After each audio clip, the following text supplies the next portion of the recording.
স্বাগত নিউজ 24 চট্টগ্রাম প্রতিদিনে আপনাদের সাথে আছি আমি সোহাগ বক্স। রুট পাল্টেও শেষ রক্ষা হয়নি ইয়াবা পাচারকারীদের। চট্টগ্রামের পটিয়ায় অভিযান চালিয়ে সংঘবদ্ধ বাইকার গ্যাংয়ের 6 সদস্যকে আটক করেছে র্যাপিড অ্যাকশন ব্যাটালিয়ন। এ সময় 1 লাখ পিস ইয়াবা এবং মাদক পাচারে ব্যবহৃত 5টি মোটরসাইকেল জব্দ করা হয়। চট্টগ্রাম থেকে নয়ন বড়ুয়া জয়ের রিপোর্টে বিস্তারিত। মোটরসাইকেলের সিটের নিচে বাক্স ভর্তি ইয়াবা, তবে এমন অভিনব কৌশলেও হয়নি শেষ রক্ষা, ধরা পড়ে র্যাবের হাতে।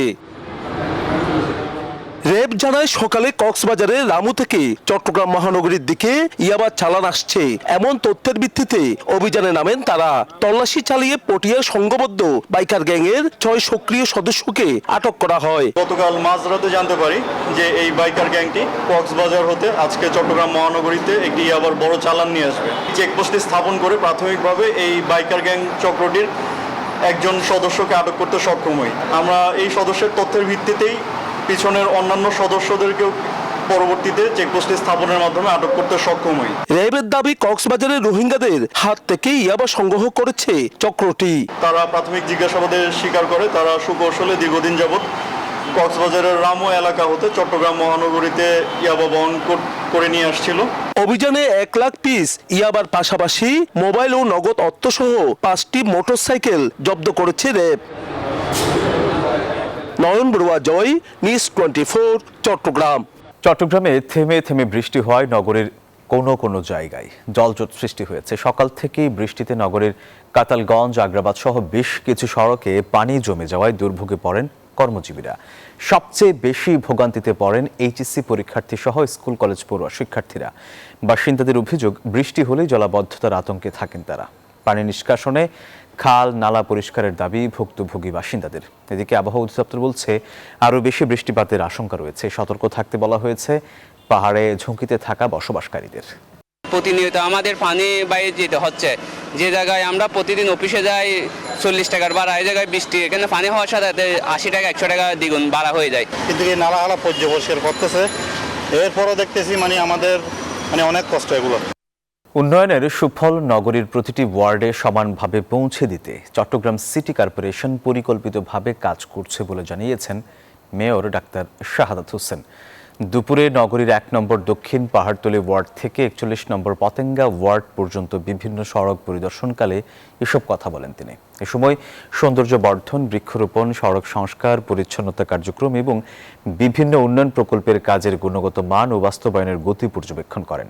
পাশাপাশি সংশ্লিষ্ট কর্মকর্তা ও প্রকৌশলীদের নির্ধারিত সময়ের মধ্যে কাজ সম্পন্ন এবং সর্বোচ্চ মান নিশ্চিত করার নির্দেশনা দেন সিটি মেয়র। সামান্য বৃষ্টিতে নোয়াখালী পৌরসভার বিভিন্ন সড়কে জলাবদ্ধতা আর খানাখন্দ দেখা দিয়েছে। এতে বাড়ছে জনদুর্ভোগ। আর এ নিয়ে আরো জানাতে নোয়াখালী থেকে সরাসরি যুক্ত হচ্ছেন সহকর্মী আকবর হোসেন সোহাগ। সোহাগ, দুর্ভোগ কমাতে প্রশাসন কোনো পদক্ষেপ নিয়েছে কিনা, কি দেখছেন জানাবেন আমাদের। জি ধন্যবাদ। আপনি যেমনটা জানতে চেয়েছেন, আমি আছি নোয়াখালীতে। এটি হাসপাতাল সড়ক এবং জেল রোড বিদ্যুৎ সড়ক নামে পরিচিত। এই সড়ক দিয়ে প্রতিদিন শত শত লোকজন আসা যাওয়া করে। এখন এখানে জনদুর্ভোগ এত বেশি, রাস্তা সামান্য বৃষ্টিতে রাস্তায় খানাখন্দ ভরে গেছে এবং রাস্তার খুবই বেহাল অবস্থা। আমি এখানে কথা বলবো একজন স্থানীয় বাসিন্দার সাথে। আমি একটু জানতে চাবো এই সড়কের কি অবস্থা। জি ধন্যবাদ চ্যানেল 24-কে আমাদের এই দুর্দশা দেখিয়ে দেওয়ার জন্য জনসাধারণকে। আমাদের নিউজ 24-কে আমাদের এই রোডটি হলো নোয়াখালী জেলখানা সড়ক নামে পরিচিত। এখানে বিদ্যুৎ অফিস, বিডিসি অফিস, স্কয়ার অফিসের ডিপো নোয়াখালী জেলার। এই রোডটিতে প্রতিদিন অন্তত 200 ভারী যানবাহন চলাচল করে বিদ্যুৎ, বিডিসি এবং স্কয়ার অফিসের মালামাল নিয়ে। আমরা যারা সাধারণ বাসিন্দা এখানে বসবাস করি, আমাদের দুর্দশা আপনারা স্বচক্ষেই দেখছেন। আমরা প্রতিনিয়ত এখানে চলতে হলে আমাদের জীবনের ঝুঁকি নিয়ে চলতে ফিরতে হয়। মা বোনরা যারা হসপিটাল রোডে এই রাস্তায় যাতায়াত করেন, তাদের অনেকের অনেক অসুবিধা হয়। জি আসলে আসলে আপনি শুনছেন যে স্থানীয় লোকজনের সাথে এই রাস্তার খুবই দুর্ভোগ চরমে। সাধারণ মানুষ এখানে চলাফেরা করতে পারে না রাস্তা দিয়ে, তার দুর্ভোগ চলাচল খুবই। এখানে পৌর প্রশাসনের পক্ষ থেকে কোনো ধরনের নজর নেই, প্রশাসনের পক্ষ থেকে নজর নেই। দীর্ঘদিন থেকে তারা আন্দোলন সংগ্রাম করে আসছে। তো এই ছিল আমার কাছে নোয়াখালী থেকে সবচেয়ে পিসি স্টুডিওতে সোহাগ। ধন্যবাদ আপনাকে। ঢাকা চট্টগ্রাম মহাসড়কের অন্যতম ব্যস্ত প্রবেশদ্বার কুমিল্লার পদুয়ার বাজার বিশ্ব রোড, কিন্তু যাত্রী সেবার নামে মহাসড়ক দখল করে অবৈধ পার্কিং, ভাসমান বাস কাউন্টার এবং গেট পাসের নামে চাঁদা আদায়ের অভিযোগে বাড়ছে জনদুর্ভোগ।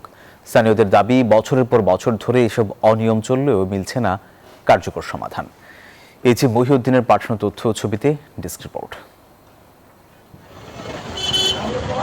কুমিল্লার পদুয়ার বাজার বিশ্ব রোড ঢাকা চট্টগ্রাম ও উত্তরবঙ্গগামী হাজারো মানুষের প্রতিদিনের চলাচলের অন্যতম গুরুত্বপূর্ণ সংযোগস্থল। এখানে যাত্রী সেবার আড়ালে মহাসড়কের একাংশে দখল করে গড়ে উঠেছে একের পর এক ভাসমান বাস কাউন্টার। ভুক্তভোগীদের অভিযোগ, রাস্তার উপরে বাস দাঁড় করিয়ে যাত্রী ওঠানামা করা হয়। এছাড়াও ঘন্টার পর ঘন্টা পার্কিং ও রাতভর বাস রেখে মহাসড়কের দখল করে রাখার অভিযোগও রয়েছে। এতে প্রতিনিয়ত সৃষ্টি হচ্ছে যানজট, বাড়ছে দুর্ঘটনার ঝুঁকি। স্থানীয়দের অভিযোগ, ঢাকা চট্টগ্রাম ও উত্তরবঙ্গগামী 20টিরও বেশি পরিবহন প্রতিষ্ঠান এখানে ভাসমান বাস কাউন্টার পরিচালনা করছে। প্রতিদিন প্রায় 3 শতাধিক বাস এই স্থান থেকে যাত্রী নেয়। নির্ধারিত বাস টার্মিনালের পরিবর্তে মহাসড়কই এখন অঘোষিত বাস স্ট্যান্ড। রুগী নিয়ে যাওয়া যায় না, 1 ঘন্টা আধা ঘন্টার পথ দেখা গেছে 1.5 ঘন্টা 2 ঘন্টা লাগে। এর একটা পার্কিং এর ব্যবস্থা করে দিলে যা আলাদাভাবে মানুষের চলাফেরা করতে পারে সুন্দরভাবে। শুধু মহাসড়ক দখল নয়, প্রতিটি বাস থেকে 400 থেকে 600 টাকা নেওয়া হয়। মারুতি ও সিএনজি চালকদের কাছ থেকেও 50 থেকে 150 টাকা নেওয়া হয়। তবে এ বিষয়ে কথা বলতে রাজি হননি সংশ্লিষ্টরা।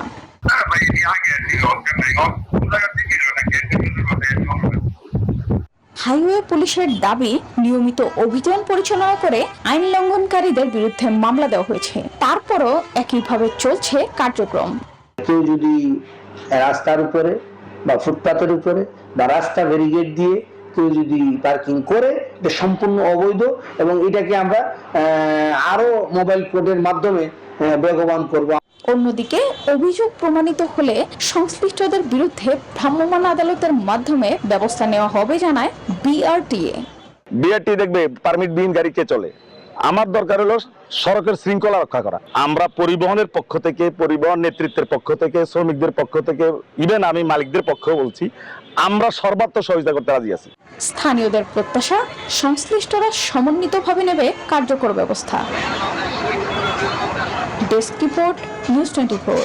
গত 2 দিনের টানা বৃষ্টিতে কুমিল্লা সিটি কর্পোরেশন এলাকার বিভিন্ন সড়কে পানি, নিচু এলাকায় দেখা দিয়েছে জলাবদ্ধতা। ভোগান্তিতে কুমিল্লা সিটি কর্পোরেশন এলাকার বাসিন্দারা। দর্শক, জলাবদ্ধতার খবর জানাতে এই মুহূর্তে কুমিল্লা থেকে সরাসরি যুক্ত হচ্ছেন আমাদের সহকর্মী মহিউদ্দিন।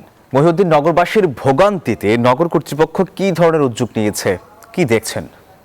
ধন্যবাদ সোহাগ আপনাকে। আপনি যেমনটি বলছিলেন যে গত 2 দিনের যে টানা বৃষ্টিতে সেটি কুমিল্লার সড়কটি পানির নিচে জলাবদ্ধতা তৈরি হচ্ছে এবং এই নিচু এলাকার মধ্যে যখন এই বৃষ্টির পানি প্রবাহিত হয় তখনই দেখা দিয়েছে জলাবদ্ধতা। আমি একটু পিছনে দেখাই, এটি হচ্ছে যে কুমিল্লা পানি উন্নয়ন বোর্ডের যেই তাদের প্রধান যে কার্যালয়, এই এলাকার মধ্যেও এইভাবে জলাবদ্ধতা দেখা দিয়েছে। তবে এই নগরবাসী এবং কুমিল্লা সিটি কর্পোরেশনের এই পানি নিষ্কাশনের জন্য যথেষ্ট পরিমাণ তারা চেষ্টা করেছেন এবং একটু বৃষ্টি হলেই সড়কের মধ্যে বিভিন্ন পরিবহনের মধ্যে যানজট সৃষ্টি লেগে যায় এবং কিছু গাড়ি সেখানে কমতে শুরু করেছে এবং সেখানে 20 টাকার ভাড়া 40 টাকাও কিন্তু আদায় হচ্ছে। নগর কর্তৃপক্ষ এবং সিটি কর্পোরেশনের যে প্রশাসক ইসুফুল্লাহ টিপু, তিনি যেমনটি বলছিলেন যে এই হঠাৎ বর্ষাকালে যে বৃষ্টি, সেই বৃষ্টির প্রবণতা দিন দিন বাড়ছে। তবে ড্রেনেজ ব্যবস্থা পূর্বের অপরিকল্পিত থাকার কারণে সেখানে কিন্তু সেটি তিনি করতে পারছেন না। তবে তিনি চেষ্টা করছেন যে কিভাবে এই নগরবাসীকে এই জলাবদ্ধতাকে দ্রুত কিভাবে নিরসন করে রাখতে পারে, তিনি সেই চেষ্টা অব্যাহত রয়েছেন। তো এই ছিল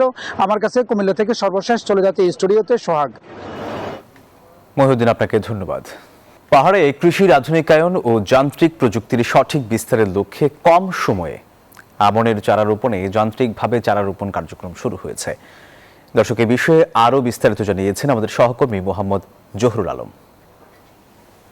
এবারে এই আমন ধানের যে ক্ষতি হয়েছে, বীজতলা সহ আউশ এবং সবজি ক্ষেতের, বিশেষ করে আমন ধানের যে ক্ষতিটা হয়েছে বীজতলা, সেটা পুষিয়ে নিতে এখানে বাংলাদেশ ধান গবেষণা ইনস্টিটিউট খাগড়াছড়ি যে আঞ্চলিক কার্যালয় রয়েছে সেই আঞ্চলিক কার্যালয়ের উদ্যোগে এলএসডি প্রকল্পের আওতায় এখানে কৃষকদেরকে দ্রুত কিভাবে ধান লাগানো যায়, ধানের চারা সেই নিয়ে ওরা কাজ করছে। এখানে আমরা যেখানে এসেছি কমলচুরি ইউনিয়নের এখানে একটা বড় বিল রয়েছে, সেই বিলে আমরা আছি এখন। এখানে তারা এলএসডি পদ্ধতির মাধ্যমে যান্ত্রিক যে প্রয়োগ, সেই প্রয়োগের মাধ্যমে যাতে কম খরচে কৃষকরা যাতে তাদের সেই ধানের চারাগুলো, আমন চারাগুলো লাগাতে পারে সেই নিয়ে তারা কাজ করছে। এখানে আঞ্চলিক কার্যালয়ে একজন বৈজ্ঞানিক কর্মকর্তা রয়েছে, তার থেকে একটু জানতে চাচ্ছিলাম এখানে আপনারা কি পদ্ধতিতে কৃষকদেরকে এই সুবিধাটা দিচ্ছেন?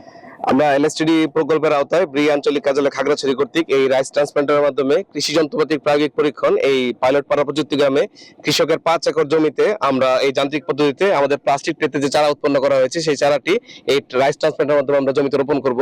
এতে একসাথে সময় এবং যে লেবার যে আছে আমাদের শ্রমিক, এটার অপচয় রোধ হবে এবং কৃষকের যে উৎপাদন খরচ সেটি কমে যাবে ইনশাল্লাহ। একই সাথে একটু জানিয়ে রাখে 5 একর ভূমিতে তারা এখানে এই কাজটা শুরু করেছেন। একজন কৃষক রয়েছেন, আমি তার সাথে একটু কথা বলতে চাই। আপনারা এই যান্ত্রিক পদ্ধতিতে কি সুবিধাটা পাচ্ছেন? আমরা খাগড়াছড়ি আঞ্চলিক ধান গবেষণা ইনস্টিটিউট খাগড়াছড়ি আঞ্চলিক অফিস কর্তৃক আমরা যে সহযোগিতা পাচ্ছি এটা বলার মতো না। আমরা প্রথম থেকে আমরা বলবো আমি বীজ হইতে শুরু করে আমরা কীটনাশক, বালাইনাশক, ছত্রাকনাশক এগুলো সব পাচ্ছি। আর আমাদের যে 5 একরের জমি এখানে ওই যে বাংলাদেশ ধান গবেষণা ইনস্টিটিউট খাগড়াছড়ি কর্তৃক যে আমাদেরকে একটা যান্ত্রিক মাধ্যমে রোপণ করে দিচ্ছে, এটা কিন্তু আমাদের পুরো এলাকায় একটা উপকার হচ্ছে। ধন্যবাদ কৃষক বাবুল চাকপাকে, তিনি আমাদেরকে জানিয়েছেন যে 5 একর ভূমিতেই তাদের এই যে যান্ত্রিক পদ্ধতিতে যে আমন ধান সেটা তারা যান্ত্রিক পদ্ধতিতে প্রয়োগ করে চাষ করে দিচ্ছেন। খাগড়াছড়ি সদরের কমলচুরি বিল থেকে ছিল আমার সর্বশেষ তথ্য। দর্শক, এই ছিল নিউজ 24 চট্টগ্রাম প্রতিদিনের এখনকার আয়োজনে। এতক্ষণ সাথে থাকার জন্য ধন্যবাদ সবাইকে।